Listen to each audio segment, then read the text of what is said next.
Cap Times Idea Fest 2020 is made possible by the generous support of our sponsors. Presenting sponsor, the Burrish Group at UBS, a financial services firm with global access and a local focus to pursue what matters most for its clients. Major sponsors are HealthX Ventures, backing entrepreneurs who are creating value with digital health solutions. Exact Sciences, pursuing earlier detections and life-changing answers in the fight against cancer. Quartz, health plans built with you in mind. And Madison Gas and Electric, your community energy company whose goal is net zero carbon electricity by 2050. Co-sponsors are Epic Systems and the Godfrey Kahn Law Firm. Other sponsors are Wisconsin Alumni Research Foundation, Home Savings Bank, Unity Point Health Meritor, Cargo Coffee, and the Forward Theater Company. Media partners are the Wisconsin State Journal and Madison.com, WKOW Channel 27, and Hinckley Productions. Please consider becoming a Cap Times member. Learn more at membership.captimes.com. Hi, I'm Katie Dean, Executive Editor of the Cap Times, and I'd like to welcome you to this year's Cap Times Idea Fest. This is our 4th annual event, but the first time we're presenting the festival virtually. Our theme this year is 2020 Changes Everything. With the COVID-19 pandemic, its effect on the health, education, and economic well-being of our community, as well as the calls for change from the Black Lives Matter movement, there's a lot to talk about. This year's lineup is our best yet. We believe IdeaFest has grown into a signature event on the Madison calendar. It is also an important showcase for the Cap Times, our locally owned and century-old news publication. If you're not already, we hope you'll consider becoming a Cap Times member. As a member, you'll have access to special IdeaFest programs, plus benefits throughout the year. You'll also be supporting an independent and trustworthy local media source at a critical time. Find the details online at membership.captimes.com. I'd like to thank the Burrish Group at UBS, which is the presenting sponsor of IdeaFest and has been with us since the start, as well as our numerous other sponsors. So please, enjoy this session of IdeaFest. Thank you and welcome. Hello, I'm Paul Fanlund, editor and publisher of the Capital Times, and it's my pleasure this morning to introduce Rebecca Blank, Chancellor of the University of Wisconsin-Madison. Chancellor Blank has led the university for 7 years. She's an internationally respected economist who has worked in 3 presidential administrations, most recently as Deputy Secretary and Acting Secretary of Commerce under President Obama. She received her undergraduate degree in economics from the University of Minnesota and holds a doctoral degree from MIT. I've interviewed Chancellor Blank over the years, as I have previous chancellors, for my columns in the Capital Times, but never has there been as much to talk about as now. The theme of this year's Idea Fest is 2020 Changes Everything, and that certainly applies to the UW-Madison campus. Welcome, Chancellor, and thank you for being here. Thank you, Paul. I appreciate the chance to talk with you. Well, great, thank you. You told a gathering of student journalists recently that there are several simultaneous crises occurring at UW-Madison, and we'll get into those, but could you talk for a bit about how surreal this year has been for you and those you work closely with? What have the recent months been like? What are the work days like? And how are you doing, and how do you think the institution is faring overall? It's been a strange summer and a strange fall. You know, all the things that I think everyone most loves about campus, whether it's gathering for games or being out on the terrace or staying up late at night to talk, you know, in a group of 20 about what's going on in life. A lot of those things have been really restricted, and that makes the university different. I admit that over the last 6 months, I have worked longer and more intensively than I ever have in my life, and I've worked some pretty intensive jobs over the years. We've had to completely reinvent the university. There's almost no part of our operations that are running now in the same way they were last January and February. And you know, anyone who tells me universities aren't nimble and they can't change fast, I think we've proved them wrong, because we've changed an awful lot of things in a very short period of time in order to meet the challenges of this COVID crisis. I can imagine. Let's turn more deeply to COVID-19, and let's assume many viewers probably have not followed closely this fall's campus reopening. Could you take us back and walk us through the deliberations and the thinking that led to the so-called Smart Restart plan for this fall? I notice you have an entire website devoted to explanations and updates. When did you start planning, and who are the players, and what were the major considerations? Well, as soon as we pulled everything down in the middle of March, we started thinking about what is this going to mean for the university, and particularly what is it going to mean for this coming fall. We went online completely in the summer, so we really had our entire time focused on can we reopen things for the fall. We had several criteria. The first and most important one is we had to believe that things on campus could operate safely. And in order to do that, we needed a number of health protocols that we thought we could implement and believe in. And of course, these were the days where people were still discovering how is COVID transmitted and what prevents it. We've ended up with, the masking requirements, the social distancing requirements, the symptom monitoring, things now that we hear about all the time but we were still all discovering back in May and June. Most important in health protocols is the testing. If you can't test, you don't know what's going on. And we really worked hard to set up a testing protocol, worked to create our own testing lab so we wouldn't be reliant on anyone else to do our testing, and thought we could deliver it more quickly and more accurately, and to really get ready for the fall. Conditional on feeling we had a testing plan and a series of health protocols, we very much wanted to have some campus operations. On the research side, we had to get our laboratories open because the research was all stopped, or all the laboratory research was stopped. And so by the middle of the summer, we had done enough changes to buildings and protocols, we started reopening research. But both the provost and I were really quite adamant if there's any way we could do some in-person classes, we thought that was important. And there's a range of research that suggests the types of conversations, the types of learning that you have like this, when we are seeing only a little bit of each other and are quite virtual, is different than the learning that happens when you're all face-to-face. And particularly for our freshmen, for our students who are new to college, we thought that trying to find ways to let them interact some one-on-one with faculty and with each other was going to be important. Again, conditional on the health protocols. And once we thought we had the testing and health protocols in place, we announced what we call the hybrid semester. Large courses are all online. We don't have spaces to put them in a classroom socially distanced that are big enough. But a number of our small courses have opened face-to-face and continue to operate face-to-face. And many of those are faculty who, really want to see their students and conduct those conversations in person as well. Wonderful. So you were forced to adjust this fall with a surge in numbers of students who tested positive by ordering quarantines in 2 dorms and suspending in-person classes. How do you think that worked, and where do you think we stand today as we move into October? We thought we were ready, and we got hit by a surge in cases that first week that far exceeded our expectations, that quite honestly was bigger than most of our peers experienced. And, we're still sort of trying to deconstruct what exactly happened. But, one thing we were ready for was that we were tracking the data. We knew what was happening and we moved aggressively. So as you noted, we moved classes online for 2 weeks. We quarantined 2 dorms. We asked students to restrict their movements. And that did exactly what we wanted it to do. Our numbers came down dramatically. So now, as we're sitting here in early October, we've had almost 2 weeks of very low numbers where our percentages of positives in our tests are below that of Dane County and far below that of Wisconsin, given what's happening elsewhere in the state. So we have cautiously reopened, and we've reopened doing some things differently. Most importantly, we are now fully using our own testing facility, which gives us more testing capacity. So we're testing the students in the dorms more frequently.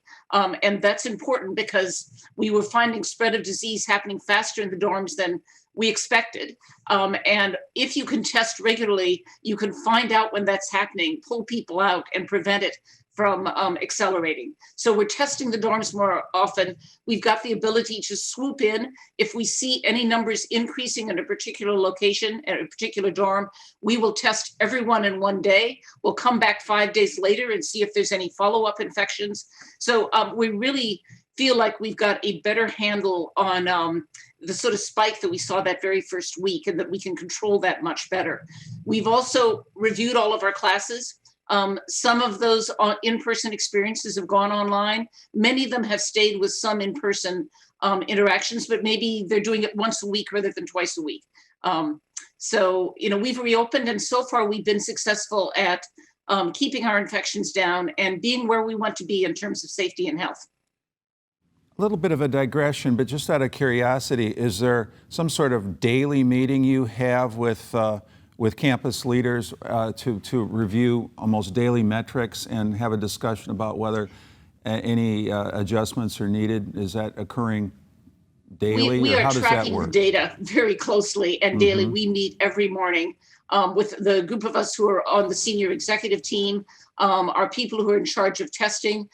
We have the chief infectious officer from the university with us, as well as someone from the School of Public Health who's doing some of our surveillance testing and monitoring. And so, and we have quite extensive data at this point that we're looking at as to what are we seeing, how are we seeing it. One of the things that I'm very pleased with, yes, our numbers spiked among our students, but the health protocols that we put in place on campus are working. We have not seen any evidence in the classroom, in any laboratory space, of any spread of infection. And we track virtually every case that we see happening within employees to try to say, where did that come from? Did that come from campus? And we as yet have found no evidence of that type of spread. Terrific. So I want to touch on a subject that's been in the news recently. Both you and Dane County Executive Joe Parisi are respected and long-term community leaders in this area and seem to be unlikely candidates to be engaging in public disagreement. But he has been critical of the UW for not sending students home, which he thinks makes his job of protecting county residents harder. He's obviously not here to argue his case, but could you talk a little bit about that back and forth and where you think things are with the county today and where they might go from here? Well, I'll tell you, my main reaction to all of this is that I find it incredibly sad. There is no time where the university, the city, and the county need to work together more closely than right now. We need each other. We need to control what's happening in our spaces, but a lot of our students are out in city and county spaces, and we need their help, just as they need our help to make sure that all of those spaces are safe. So for instance, I need the county to enforce the health protocols in bars and restaurants on State Street. I can't do that. I can enforce those protocols on campus and reinforce all the messages about health protocols on and off campus. I'm very sorry that we are, have had this back and forth. It's not helpful to anyone. What I have said repeatedly, however, is that, our students are here. Even if we had not opened the dorms with freshmen, we would have 35,000 students in town. Everyone went home in March. We didn't know anything about this virus. Nobody knew what was happening. They all said, all right, let's go home. Let's, shelter with our parents, find out what's happening, find out what's going on. They didn't have a great experience those 4 or 5 months at home. And they were all quite adamant. They were going to take up their housing contracts and they were going to be here in Madison with their friends. And I've got lots of students who have no in-person classes, but they're here in Madison. So telling the students to go home when they are rent-paying residents, many of them, most of them are registered to vote here. This is where they live and this is their home. Doesn't make any sense to me. The issue is, how do we make sure all the residents of the county behave appropriately and keep each other safe? And as I've noted, there's no evidence of spread from our students to faculty or staff on our campus. And the county health department itself has said that they do not have clear evidence of any spread from our students to other people in the county. And as I've noted, certainly for almost the last 2 weeks now, our numbers are below the Dane County numbers. And the spread in Dane County is happening in other populations. So, getting into a shouting match and a fight about this is just incredibly counterproductive. Mm-hmm. Is there anything that you'll be looking for over the next period of weeks or months that's different than what you've been monitoring in terms of watching the metrics and thinking about what happens with the rest of this semester and then the break and then into early 21? Well, we have announced that we're going all online after Thanksgiving. We've got about 2 weeks of classes and then final exams. And we did not want students to go home. Who knows what was going to be happening, the virus anywhere in the United States at that point, and then come back to Madison. So we are encouraging students at Thanksgiving to go home and to complete the semester there. Now, I'm sure some of them will come back, but I think not very many will. We will always have some students in the dorms because some of our international students can't travel home, for instance, and that's okay. So by the end of the semester, we'll be in a very different place. And if you ask, are we going to track anything differently? I mean, I think the same thing that we're tracking right now, which is how many infections are we finding? Where are those infections located? What's our positivity rate? What's happening in terms of our isolation and our quarantine space? To what extent are we able to handle the contact tracing? Are the health protocols working? How well are we coordinating with the city and the county on nearby spaces? All of that are the issues that we're trying to look at daily. And I don't think that's going to change all through the semester. One more question on COVID-19. I know you consult and work closely with other peer institutions, other Big Ten schools. You're no doubt in national conversations with campus leaders.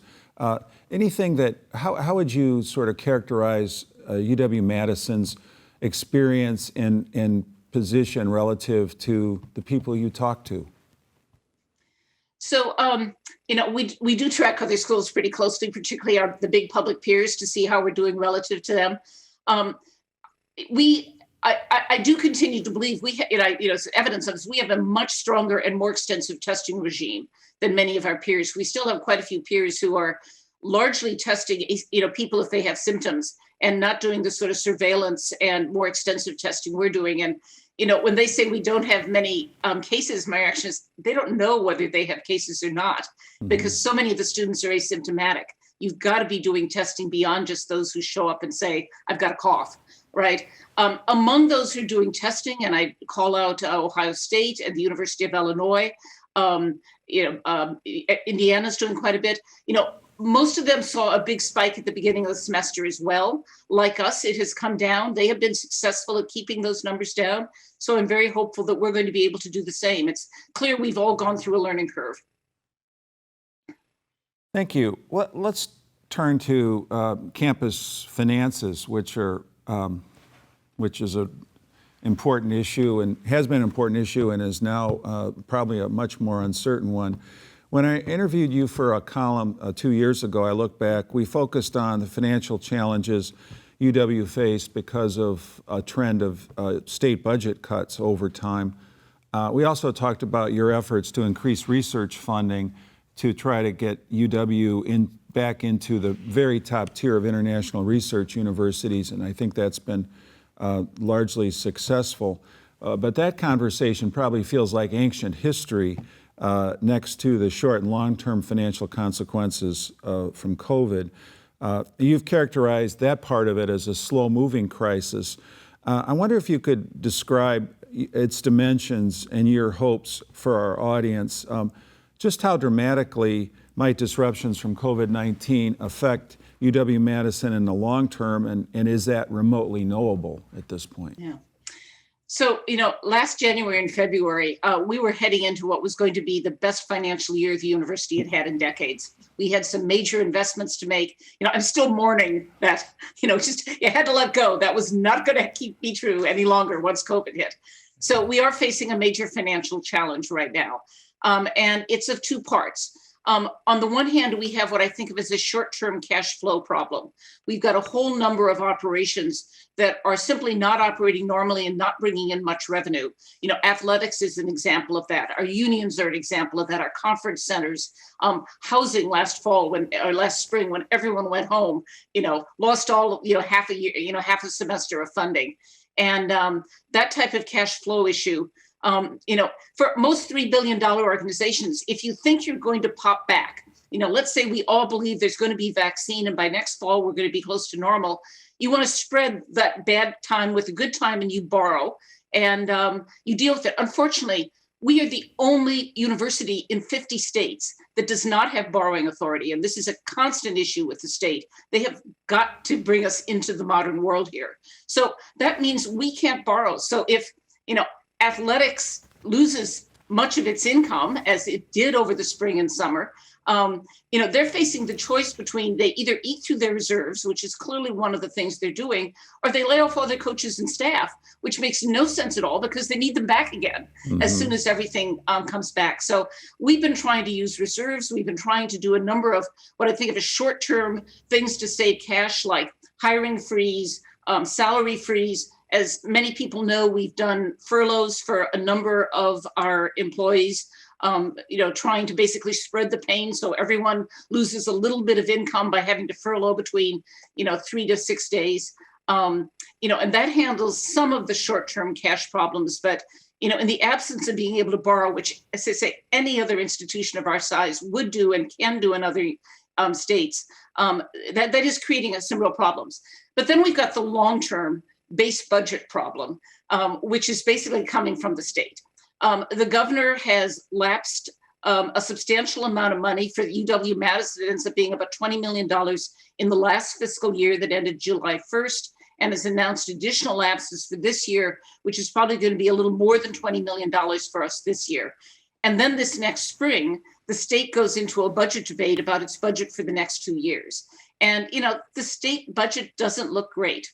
Now, President Tommy Thompson of the system is adamant that he's going to go to the state and ask for increases in a whole variety of things. And I wish him the best of luck, and I will do everything I can to support that. But we have to be preparing for at least the possibility that we're going to end up in a budget cut situation that could be relatively deep in this next fiscal budget, given the state finances. That's not a short-term budget cut. That's a base budget problem. And we have to do base budget cuts to adapt our spending to our long-term and permanent income. Now, at the same time, we have, as you know, over the last 5 and 6 years, really been working to increase our own revenue generation so that we're generating our own money for investments. That's not something we could do very well in this year in COVID, but as soon as we're more back to normal, we're jumping onto that again. And, hopefully, even with base budget cuts, we can continue to increase other revenues in ways that offset some of that as well. So it doesn't all have to come through cuts at the university. Something you said earlier, I'm sure viewers will wonder about why Wisconsin is such an outlier in terms of a borrowing authority. Is that something that many states approved in relatively recent times? I was not aware that Wisconsin stood alone among states that doesn't allow its there's public not a universities flagship to borrow. university or a major university system in the country that doesn't have borrowing authority. And I might note the technical college system in the state has borrowing authority. This has been true, I think it was 1896 when this got put in place. And almost all other places for the last 40, 50 years, post-World War II, have had their own borrowing authority. There are a few exceptions. 20 years ago, there were 2 or 3 other state flagship universities. They've all gotten borrowing authority since then. It's a major constraint on the way in which we operate. And it's not that I want to borrow myself into debt, which as few legislators have accused me of, but any big major operation needs occasionally to smooth cash flow, needs to invest in some big upfront investments on IT systems that you need to borrow for ahead of time and then you pay off over time. It's the way you run a modern operation. And the fact that the state does not allow this system or us in UW-Madison to do this really constrains the effectiveness of our operations. It's something that just has to change. And I'm counting on Tommy Thompson to really make that case as effectively as possible. That's interesting. Otherwise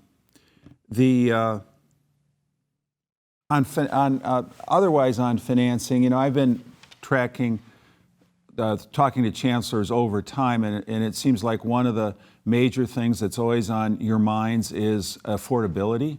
and you're going to be continue to be very interested in that affordability factor for students in state or out of state, but that's been a lot of the conversation. And also attracting and retaining the quality of faculty that makes Wisconsin, helps create the national reputation that the University of Wisconsin-Madison has. Those two factors are probably also top of mind as you deal with these financial concerns, aren't they? So around 2015, when we went through a major budget crisis, we had a real problem with faculty retention. And the problem there was we were in a budget crisis and no one else was. There's an advantage right now in that everybody's in a budget crisis in higher ed. So there's not going to be a lot of hiring going on. So I'm not sure retention is going to be a huge issue in this coming year, because people, we're not the only ones in financial difficulty. And that's true of both our private sector colleagues as well as other public sector schools. Affordability is always an issue. And one of the things that I am proudest of the time that I've been here is the program that we call Bucky's Tuition Promise, which essentially says if you are a person in a lower income family in the state of Wisconsin and you're admitted to UW-Madison, we will guarantee that you can come here for 4 years without paying any tuition or fees. And that's made a huge difference in our affordability to lower income students here in the state. We're still working to get that message out and to attract those students. And there's more that we need to do on that front. But we have greatly expanded our affordability, certainly within the state, and we need to keep working on that. Let's turn to this era of racial reckoning. In preparing for this session, I noted that various groups representing students of color have made a series of demands on you and the university. One I noticed particularly was to remove the iconic statue of Abraham Lincoln that sits in front of your Bascom Hall office because of what they call his history of white supremacy. I also noted that there was a no confidence vote in the UW Police Department.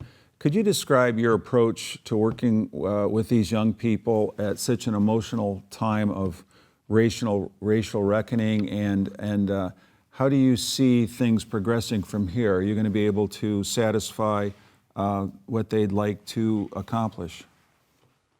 So, we've had a social revolution this summer, and it's a follow-up on it's a social revolution that obviously started long, long before this summer, but it flared this summer in very important ways.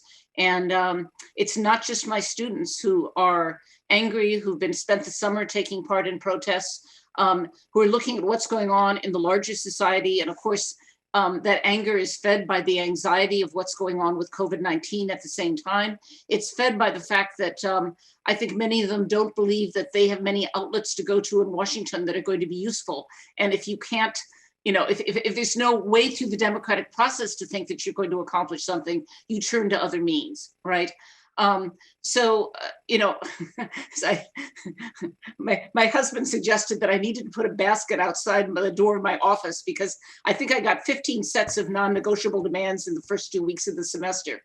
And, the main issue is to turn demands into conversations, right? You've got to be talking if you're going to implement change. And, there's some sets of demands that I get from student groups that, are just non-starters and don't make sense. And you've got to talk about that and try to get them to understand. Sometimes they will, sometimes they're very unhappy, but there are other things that we really can work on together. And when students talk about wanting to have more scholarship dollars available to low-income students of color, we're working on that and we want to work with them on that. When they talk about having more faculty of color, we've actually got a couple of major programs that have been working successfully, and we need to keep those going even in the financial crisis to continue to push on that range. When they talk about wanting more students of color admitted, we have the highest percentage of students from targeted minority groups coming in our current freshman class that we've ever had. I think it's 13.5%. We've got to keep that going. We've got to make sure those numbers continue to grow. And we need to work together on that with our students, our faculty, and our staff. So, you try to create dialogue, work together where you can. Some people are, they're not, it doesn't matter what we do, they aren't going to be happy. That's just you live with that reality. But my goal is always to try to find ways that our students feel there are people at the university they can talk to, can remain in dialogue with, so it doesn't become simply shouting at each other, across walls, but does become a little bit more collaborative wherever that's possible. I'm guessing that the removal of Abraham Lincoln or dismantling the UW Police Department are non-starters. What are the demands, non-negotiable demands that aren't really really worth pursuing in your view? Well, the UW Police Department has been one of the most effective and progressive university police departments in the country. It's won awards for that. We were the first group to start using, and I think one of the first in the state to start using body cameras, the first group in the state to do disengagement training. We've really been on the front lines of showing what modern policing should be.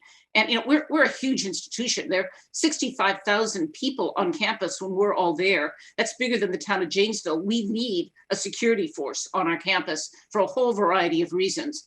That said, and our chief of police, Kristen Roman, will say this as well, no type of institution is perfect. There's always more things to be done. And you want to direct the conversation away from let's defund and abolish the police to what is it that we need to be doing to make sure that we are policing as effectively, that we're communicating with students, that people see the police department at UW-Madison as a helpful unit and not a threat. And, that's the conversation that I know the police are trying to engage in, and that I think we can find common ground with many of our students. And about Abe Lincoln? Yeah, Abe Lincoln is a non-starter for me. Abraham Lincoln was one of our most honored presidents. There are more books written about him than any other president. And part of that is because of the many things he did. And it's not just the Emancipation Proclamation. He was a very unusual man. And, he was a man of the 1850s and 60s. He said some things that reflected that time and that sound very odd to our current years. But he also did a number of things that are way ahead of his time. And I think with someone like Abraham Lincoln, you want to talk about the contextualization, about what we admire about him and what we look back on and say, well, gosh, maybe not anymore. But I think, he's the type of historical figure you want to put in context. You don't want to abolish. If we abolish someone like Abraham Lincoln, we don't have anyone left. So, that's a conversation we're trying to hold.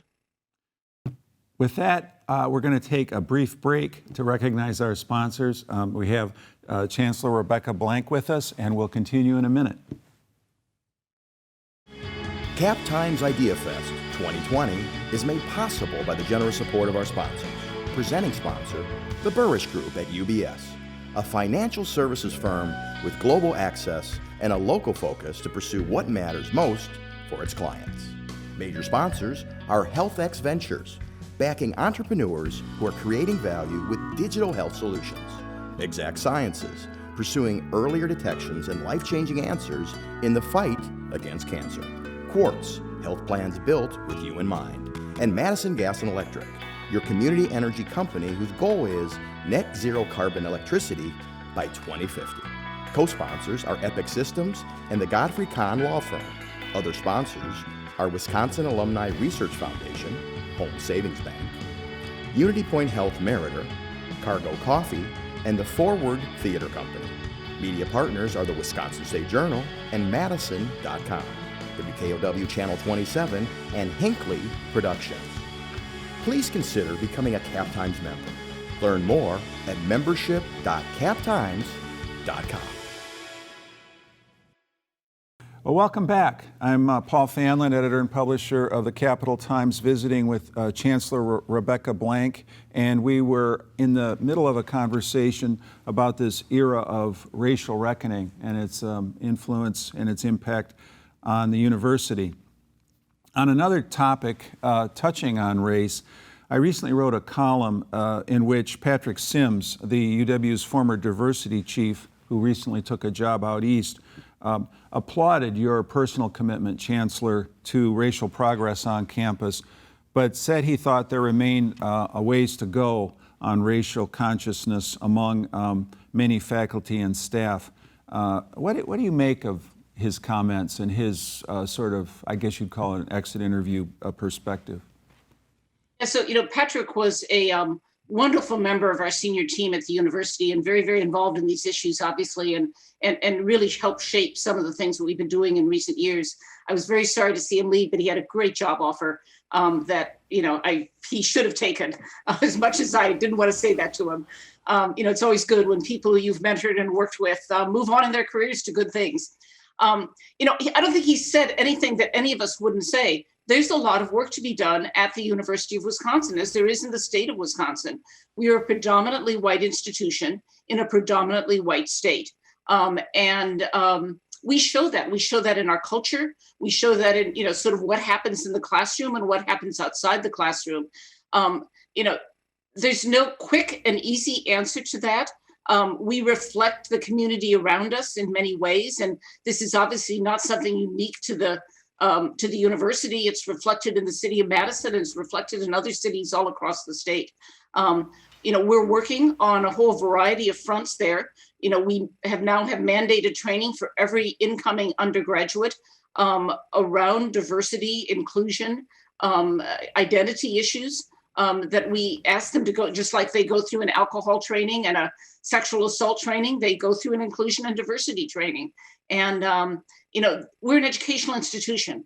We've got to work with students as well as faculty and staff to talk about why these are important issues and why, particularly we as white people, need to be much more conscious about how we treat our whiteness as an assumption rather than as a particular cultural attribute, like other cultural attributes, and is optional in some ways and more sensitive to the fact that other people come from other cultures and backgrounds. So, I think Patrick is absolutely right in saying there's much to be done. Partly because of his presence, I think there are a number of things we have accomplished, but, the agenda is far, far from finished. I'm curious, you've been here, I believe, 7 years now. You were in Washington. You've seen different communities and different cultures. After 7 years, have you been surprised by the culture here in Madison as it relates to race? I also came here from Washington, D.C., but I did so after graduate school 4 decades ago. And so I've been here so long, sometimes it's hard to understand why there's not more movement around some of these cultural issues. Do you have any observations about this area's culture or what the Wisconsin culture that makes this particularly challenging? So, I grew up in the Twin Cities, so I grew up in a very similar culture at that point. The Twin Cities has become much more diverse than it was when I was growing up there. But I'd spent the last 20 years in either Chicago or in Washington, D.C. And I think what struck me most about the city was the lack of the presence of a strong and substantial Black middle class.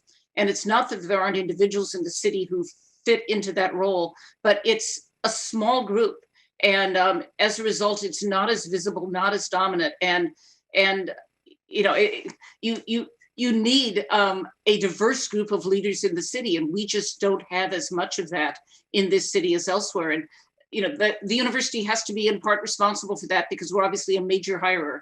And the more that we diversify our faculty and staff, the more that type of leadership comes into the city. I would hope every business in the city feels that, and I know that many, many of them do. Just thinking back on my conversation with Patrick, one of the things he was saying is that the university and others, but particularly the university, recruits employees of color who come for terrific job opportunities and then develop so well that then they're buffeted with job offers after a few years. So it puts you as the leader of the university in a difficult position. It's good for them, but a difficult position to retain people, as you allude to the small size of the middle class of professionals here in Madison. That's got to be a challenge. Yeah, and that is how the university and the city are so closely linked together. And we can't recruit and retain if we don't have a city around us that is a welcoming and open place. And similarly, the city and other businesses can't recruit and retain, given the role of the university, if we're not also completely on board with these agendas and working on them. Elsewhere at IdeaFest, we are exploring race-connected topics such as the future of policing in Madison. A topic you just mentioned, the city's struggle to attract and retain professionals of color, and of course the academic achievement gap here in our schools in town. I noted in a recent speech you pointed to numerical successes in recruiting students and faculty of color. You've talked about it a little bit. Could you talk more about how that has progressed? You know, how those, both on the student and the faculty front, you obviously have to be very intentional about it, but how has that worked? So, yeah, on the faculty front, we, a couple of years ago, started a program called Targets of Opportunity, our top program, which is aimed at providing substantial financial incentives to departments that can identify and recruit someone who is underrepresented in their field and in their department. And that has been a very successful program. It's not a cheap program to run. It allows faculty to recruit outside of their normal recruit. You know, usually they look and say, well, you know, we need someone who teaches introductory chemistry and organic something or other. And so we got to hire someone in that field. And what this program does is say, no, you find a real target of opportunity. Doesn't matter what their field are. We're going to give you funding to help hire them. And, you know, over the last 2 years, we've hired 30 faculty off of that program. 3/4 of them are targeted faculty of color. The other quarter are women in science in departments that have virtually no women in them, which is equally important. You know, our hope is to keep that program running for a number of years. This is to say, it's one of the reasons why, despite our financial trouble, I have said we're clearly going to run this program this year, even if it means doing deeper budget cuts someplace else, because we've got momentum going. It's been very effective. We have to keep it going. And one of the main things I hear from students is, I need more faculty who look like me, who understand what I'm talking about. And that's not just in the African American Studies department. That's, you know, in chemistry and in mathematics and in bio. You know, the fields where we want more students of color, we want more women engaged in those fields, and diversifying the faculty is a really important piece of that. Mm-hmm. So, you know, we're working on the faculty front. On the student front, there's sort of two things you need. You need money and you need a strategy. Because if you're going to recruit students of color and other low-income first-generation students, you often, you know, you've got to provide really substantial scholarships, right? And so we have really greatly expanded our scholarship dollars, largely through the generosity of our alumni over the last 4 years with the alumni financial development campaign we've been running. And we've put a lot of that money into expanding access. So I've mentioned Bucky's Tuition Promise, which is aimed at low-income Wisconsin students and has brought in a lot of both kids from rural farms in northern Wisconsin, as well as urban kids from Milwaukee or from Beloit. At the same time, we also want to provide more scholarships to attract some of those students from out of state. That's more expensive. It takes even greater scholarship dollars. So the money is important, but by itself, that's not enough. You know, everyone's trying to recruit good, strong classes, and you need a strategy that communicates why they need to come to UW-Madison. We have a new associate provost for recruitment and admissions, who was our previous head of financial aid, who came from Howard University and who's been just great and has been putting that strategy together, and it's showing fruit. So for instance, this year, out of a class of 7,000, just a few under 1,000 were targeted minority students. That's 13.5% of our class. We were never above 11%, I think, in any previous class. Now, 1 year does not make a trend. We've sort of seen slow increases in this. This year was a big jump. You know, I've had conversations with our Vice Provost, Derek Kindle, you know, about what are we doing and how do we keep this going? And I'm quite confident he's got a strategy that he's implementing that I hope is going to keep those numbers rising. Because, you know, one of the best ways to change the culture of a place is to change the faces of who's there and where they come from. Thank you. I'm going to switch the topic to one that may not be dearest to your heart, but certainly something that's occupied you, and that's football. There are many sports fans who cheered the Big Ten's decision to restart football, Big Ten football this fall, but I'd written a column earlier praising the Big Ten for postponing the season and not seeming to imitate the sports-obsessed, sports-first conferences such as the Southeastern Conference. And I got quite a bit of feedback. Many readers seem to agree. I know this was a consensus decision by Big Ten leaders to resume, but I couldn't help but note some of the strongest voices to resume came from the schools that were not in the top academic tier in the Big Ten, which Wisconsin is in the top academic tier. I'm wondering what kind of cumulative feedback you've been getting before and after that decision. Are you completely happy with it? And how confident are you that the season will be completed as planned?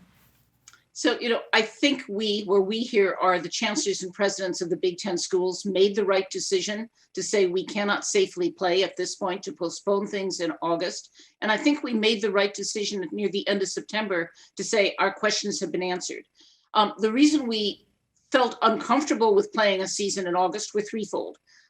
One was that we did not all have consistent testing regimes in place.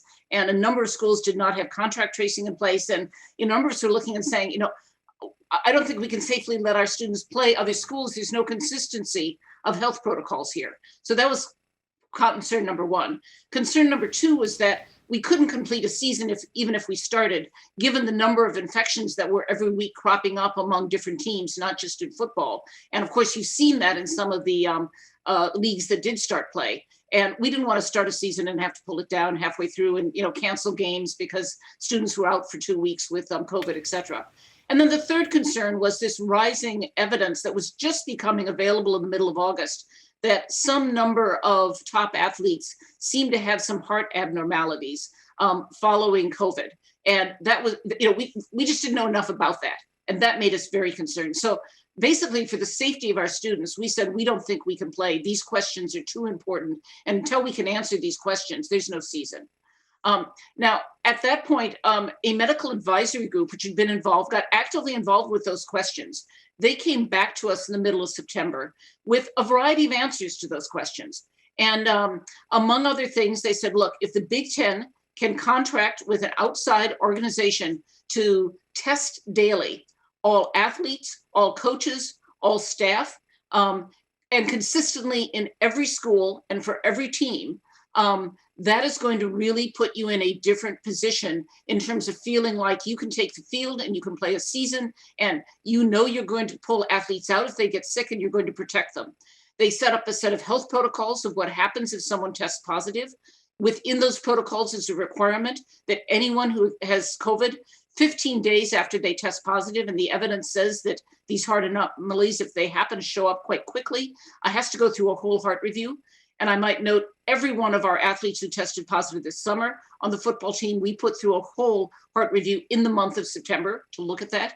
If there are any heart abnormalities, they're out for the season. And anyone who tests positive is out for 21 days. So there's a big incentive here to not go party and to test positive. So, we now have in place and are just starting this week, a consistent daily testing regime across the Big Ten. And all of our questions were basically answered with that. And given that, we felt comfortable saying, all right, we're going to play. But we also agreed on another strong caveat, which is there are no fans in these stadiums. We are playing with the teams, the coaches, the officials. The press is allowed in because they got to watch the game. Mm-hmm. And we're allowing the parents of the teammates of the players to come in. So, on each side, that puts 500 parents in the stadium. But that's pretty much it. And that's really important because, we don't want these to be places where other people catch infections. We can keep our team safe. We can play clean games. We can play clean practices when we're testing daily like this. But we're just going to play football and nothing else. Let me say one other thing, which I've heard a lot about from the community, is the concern that everyone's going to come to town and tailgate. We're being very clear. Every game is an away game from anyone's point of view. There are no open tailgating facilities on campus. There are no parking lots open. We will be policing anyone who starts gathering in ways that violate Dane County protocols. We've asked the athletic department through themselves, as well as through some of their student athletes, to message this to students to say, watch the game. We want you to watch the game, but do it safely. Do it with a limited number of friends. Follow the health protocols. Don't get yourself in disciplinary trouble because of this. And we've been talking with the city and the county about making sure that the bar regulations are enforced in those days, and that there's some patrolling of off-campus neighborhoods, which we'll be involved with as well. So if you see gatherings, you can break them up and say, you're violating health protocols here. You've got to disperse. Yeah, I was going to ask about the tailgates, so you anticipated that question. One of the topics that I assume some are curious about is football and men's basketball provide so much of the revenue for the rest of UW sports. Without ticket revenue, without all of that revenue, is the television revenue, does it represent some critical percentage of the overall revenue to sort of stabilize the athletic department a little bit? I mean, is there some sort of general proportion we can understand of ticket to television revenue? Yeah, so television revenue has become more important than ticket revenue. Ticket revenue at the University of Wisconsin is very important. We've got 80,000 seats in Camp Randall. That's a lot of tickets, and we sell all of those tickets for almost every game. I say these decisions were not made based on revenue. Had we not had our health and safety concerns answered, football would not be playing, nor would other sports. Conditional on those being answered, we said, well, we still have to do this safely. We're not going to fill the stadium, regardless of what that does to us for ticket revenue.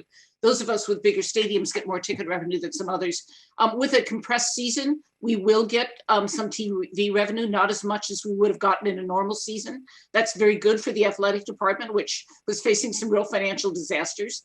But as I say, that conditional on having the health protocols in place and feeling you can play, that's a good thing. And you like to be able to have the athletic department be more solvent than not. But the first choice was not about revenue. All right. Well, let's move away from football into research. I think people who pay attention have been aware for a long time of the University of Wisconsin's incredible reputation as a world-class research university. And that's something you've been aware of and nurturing since your arrival here. How has and will COVID-19 change the university's pursuit of research, and where do you think it'll put us 1, 3, 5 years from now? So, I think the answer to that is not very much. It was very disruptive in the short run because we pulled everyone off campus. Now, some people can do their research at home as easily as they can on campus. It's all computer-based or writing or whatever. But anyone who does lab science, that meant the research really stopped for a period of months. And it was one reason that the first thing that we brought back to campus was a reopening of laboratories with a prioritization of how we did that and how we spaced people out and how we de-densified and got people to behave differently in the labs. And almost all of our research work is now back and operating. That was disruptive. There's a number of projects that are short of money as a result of this. They kept their lab techs on, but they weren't working. And so now, given they've only got so much money for this project from the federal government, they're not going to be able to complete the project. They need some additional revenue. We've got places where equipment was stopped functioning, basically by not functioning for several months, needs repairs in order to come back up to speed. So, fortunately, WARF, which, as you know, is a wonderful source of sort of discretionary revenue to use to support our research. We are using some of their dollars to cope with those sorts of restart type issues. And we've, asked groups to put in a proposal if they feel that, so a little bit of extra money would help them really get things started up better. And we're going to be funding a number of those. So I think this is going to be a short-term disruption, not a long-term disruption.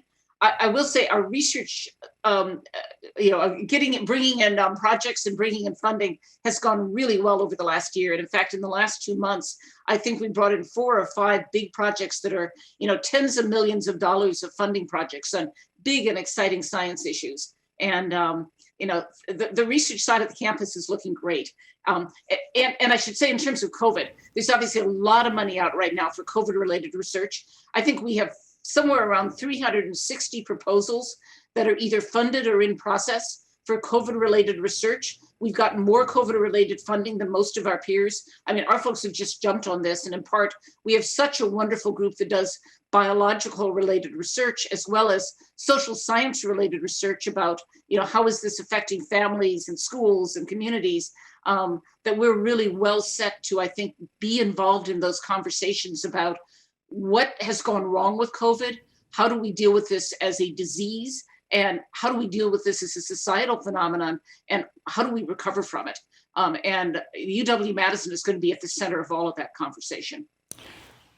Thanks. I wonder, given COVID, whether there'll be a greater, deeper, warmer appreciation for research at the university statewide, having gone through this pandemic. I almost wonder whether the need for research becomes clearer to people who it hasn't always been clear to.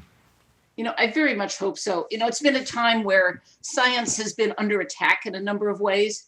And I do hope this epidemic is one sign of, why do we need research scientists in this country? Because they're doing the fundamental work that when you get hit by something like this, is absolutely necessary to understand the disease, to recover from the disease, to develop vaccines, to develop treatments, to figure out, how you protect yourself, how well does a mask work versus social distancing versus something else. All of that requires science to answer the questions. And, I hope there's some learning that comes out of this. Hope so too. This next question sort of connects to the conversation we were just having. I've talked with many of your faculty through many years on many subjects about the notion of the Wisconsin idea and the mission of the UW to benefit the entire state. That's been particularly important as some in Wisconsin politics over the last decade or more have sort of nurtured a resentment towards so-called elite institutions like UW-Madison. Where do you think that conversation stands today? So much in this country has become politicized. This disease has become politicized. Our response to it has been politicized. And, if anything, that's gotten worse rather than better. And universities get caught in the middle of that. We get used as a political football by both sides. And I don't think that's changed. As I say, if anything, I think it's probably gotten a little bit worse. And, we get caught in the middle of everything. That's not to the benefit of your public institutions, and it's certainly not to the benefit of your public universities. And, one of my main jobs and the main jobs of many people around campus and around the system is talking about why this university is so important. And it's important whether you're a Republican or a Democrat or a socialist or an independent or anything. What we add to the economy, what we add to the knowledge base, how we educate the next generation of citizens. We're a really crucial institution for the long-term well-being of this state. And it's a little discouraging that I have to spend a lot of time talking about that because people don't quite get that right now. That gets lost in the very partisan political debates. And so, those of us who are willing to articulate that have to spend a lot of time doing it. It's one of the things I think that our alums can do for us most importantly is send that message out, not just to their legislators, but their neighbors, their friends, their relatives. The university matters for this state and we need to support it. I've known Tommy Thompson since he was assistant minority leader in the state assembly, and even then he was a strong supporter of the university. Now the former four-term Republican governor is interim president of the UW system. Many watching may not understand the relationship of the Madison chancellor to Tommy's position. Could you talk about that relationship and how that's been working so far? The chancellors of all of the different schools work for the system president. He is my boss. And I've spent a lot of time with him. There is no one who is better positioned to come in and deal with many of the issues that we're in the midst of right now, because there are so many things being negotiated with the governor, being negotiated with the federal government, being negotiated with the state. And as we move into this budget year, which is going to be really crucial, given the financial situation of not just UW-Madison, but all the schools of the system, having Tommy Thompson advocating for the system and for our schools, he has a better ability to work out some bipartisan deals and bipartisan support than almost anyone else I can think of. And he is passionately supportive of the university system here in the state. And I'm just delighted that he's currently serving as president and was willing to, I don't think he was retired, but to drop what he was doing and to come into this position. You've touched on this as we wind down here. You've touched on this a little bit, but I'm sure many of the folks watching are alums and rooting for you and rooting for their alma mater. What else might you say to them in terms of thinking about and frankly helping the university going forward? You know, as I say, talk about the importance of the university, you know, particularly with your state legislators in a budget year, but with others as well. Send us your children and your grandchildren and your nieces and your nephews and your neighbors. We want the best students in the state to come to UW-Madison and make sure they come our way. If you have any ability, once we're past this COVID crisis, to come to campus, you know, we always love to see you, whether it's for a art show or, you know, time on the terrace or a football game. In this time of COVID, if you know people who are faculty, our staff, our students, you know, this is a very anxious time. There's an enormous amount of change going on. People aren't sure what's happening. We're all feeling that. Just saying to them, thank you and good job. You know, this is a good time to do that. And I encourage you to do that to anyone who you know, whether they work here at UW-Madison or any other university in the state or outside the state. And if you have the financial capacity, we would be delighted to accept a financial donation as part of our campaign this year. But that's not the main way everyone supports us. They mainly support us by just being really loyal alumni of the university. Finally, I was wondering if you, in your incredibly unique role, have thoughts on 5 or 10 years from today. We look back on COVID and how will the University of Wisconsin-Madison be different, positively or perhaps negatively? Anything come to mind that we haven't talked about? Yeah. Well, clearly we're going to be struggling with some of the financial effects of COVID, not just at the university, but through the whole state and how that affects budgets, I think, for a long time. And, you know, that's a negative in my mind. You know, it's going to force some hard choices. But I think there's some good learnings that come out of this that are important. You know, all sorts of our faculty who've never taught online are using technologies and teaching techniques that they had no experience with. Now, sort of a rough transition to that, but having learned some of that, I do think there's going to be some real changes in teaching. And this question of how do you use that precious time that you have with students in the classroom? You know, I think less of that time is going to be spent lecturing and more of that time is going to be spent in active learning, whether it's discussions or problem solving or whatever. And those sorts of flipped classroom experiences where the lectures are online and the students are actively engaged in the conversation in class. We're going to see more of that, and that's good. I do think there's ways in which teaching will improve. All of that said, the presence of a residential education, of students coming to campus and not only learning in the class, but being part of the whole community, learning from their fellow students, that's not going away. We're always going to be a high quality residential school that attracts great students. Hopefully we'll be teaching even better. There's a number of ways in which COVID, I think, will change our operations for the better. We've learned that there are some jobs where telecommuting works really well and people really like it. Some jobs where that's not true, but we're clearly going to be doing more telecommuting. That says something about the space usage on campus. And of course, we've all learned an awful lot about these Zoom meetings. And I think there's going to be less travel and less time spent waiting in airports. And the whole, you know, whether it's on campus meetings or professional association meetings and seminars, you know, face-to-face big conferences aren't going away. There's, you know, that networking that happens between sessions is too important. But there will be more of this type of interaction. And in many cases, that's going to both save us money and be more efficient.